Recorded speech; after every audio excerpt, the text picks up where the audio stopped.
Welcome to AI in 8 minutes or less, your daily AI update.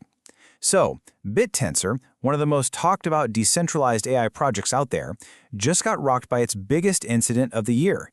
A major developer made a very public, very dramatic exit, and it sparked a total firestorm of debate. Today, we're going to break down exactly what happened and how the ecosystem's biggest players are responding. All right, let's just dive right in, because this really is the heart of the issue, right? When someone who's central to a project just decides to pack up and leave, it kicks up all these questions about stability, trust, and, the very fabric of these decentralized networks. So what exactly went down here? That's the number that got everyone's attention, $11 million. That's roughly how much Sam Dar, the founder of Covenant AI, sold in TAO tokens.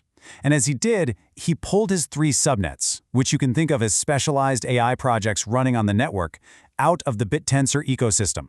Yeah, an exit that big, it's definitely going to make some waves. And what makes this whole thing even messier are Sam's own words. This quote from a past interview popped back up right after he left. He'd openly said that his original plan was just to work for a few years, make a couple $1,000,000, and get out.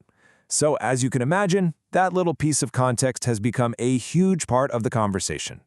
So, with all that as the backdrop, let's look at the first major response. This one comes from the DSV Fund.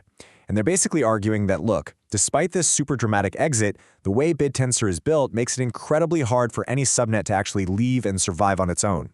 Let's dig into why. They use this really simple analogy to explain it all. So imagine a subnet is like a school. The owner, in this case Sam Dar, he's the headmaster who sets all the tests. The miners, they're the students doing all the homework. And the validators are the examiners grading everything. So the big question is, who pays the students and the examiners? And here is the absolute kicker. The Bittensor protocol itself pays them. Out of the 7,200 Tau tokens that get created every day for each subnet, 41% goes straight to the miners, and another 41% goes to the validators. The subnet owner, they only get 18%. Bottom line, the owner doesn't actually control the payroll for the people doing the work. Okay, so what does that mean? It means if a subnet owner wants to leave and convince their miners to come with them, they suddenly have to pay them out of their own pocket. For just one of Sam's subnets, that's about 96 TAO a day, which at recent prices is around $25,000. And that's every single day. We're talking about a massive financial wall to climb. So the economics make it tough to just walk away.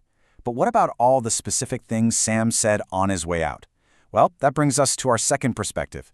An investment firm, Stillwell Capital, put out this super detailed paper to, in their words, set the record straight on the project's history. So according to Stillwell, here's how it actually started. They point out that Bittensor's founder, a developer who goes by Const, actually built the first versions of these subnets himself. They say he then gave Sam the owner keys for free, donated startup money, and even helped find developers for Sam's team. Now let's tackle the claims one by one. First, Sam said that Const shut off his emissions. And Stillwell's response? They're pretty blunt about it. They say, look, that's just factually impossible. There's no kill switch or secret admin power in the protocol. Emissions are all about market mechanics, and what Const actually did was sell his own tokens, something any investor is allowed to do. Okay, next claim. Sam said his moderation rights were taken away on the project's Discord server. But here's the other side of the story from Stillwell. They say he was only temporarily stopped because he was deleting legitimate criticism from his own community members. So it was a community management thing, not some kind of attack on him. So, we've heard the economic argument, and we've heard the direct rebuttal to Sam's claims. But what do the long-term investors think about all this drama? Well, James Altucher from TAOX, who is the largest public holder of Tau, shared his firm's take on why they are not worried at all. For them, it all comes down to the big picture. You have to remember, Bittensor isn't just one project. It's this huge platform with 128 different subnets all competing and working together. They argue that the failure or even the departure of one single player, even a famous one, has very little real impact on the health of the entire ecosystem. And this right here really puts their whole valuation argument into perspective. They're contrasting Bittensor's market cap, which is sitting around $3 billion, with a centralized giant like OpenAI, which is being valued at up to $1.5 trillion. So from where they're sitting, Bittensor is an incredibly undervalued AI platform, and this little bit of drama doesn't change that at all. All right, So maybe the most important question in all of this is, how did this system actually respond? I mean, a decentralized network is only as tough as its ability to heal and adapt, right? So what happened in the hours and days after the exit? Honestly, this is pretty impressive. Within just a few hours of the incident, a fix was shipped at the protocol level. The vulnerability Sam used, the ability to sell off everything without any long-term commitment, was closed for good with a new feature called lock-based ownership. Now an owner's control is directly tied to their long-term stake, basically making sure a hit-and-run like this can't happen again. This quote from Stillwell Capital's paper really sums up the whole feeling of the long-term supporters. They don't see this as a crisis. They see it as a stress test that the network passed, and passed with flying colors, coming out stronger on the other side. And they are absolutely putting their money where their mouth is. Their long-term prediction hasn't changed a bit. They're projecting that the Bittensor ecosystem will become a $1 trillion network by 2030. To put that in perspective, that's like looking at Bitcoin back in 2013. So the thing I want to leave you with is this. In a normal centralized company, a departure like this would probably happen behind closed doors.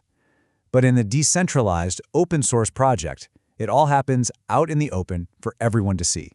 So you have to ask yourself, is this kind of messy public drama a bug, or is it actually a necessary feature of a system that's healing itself transparently?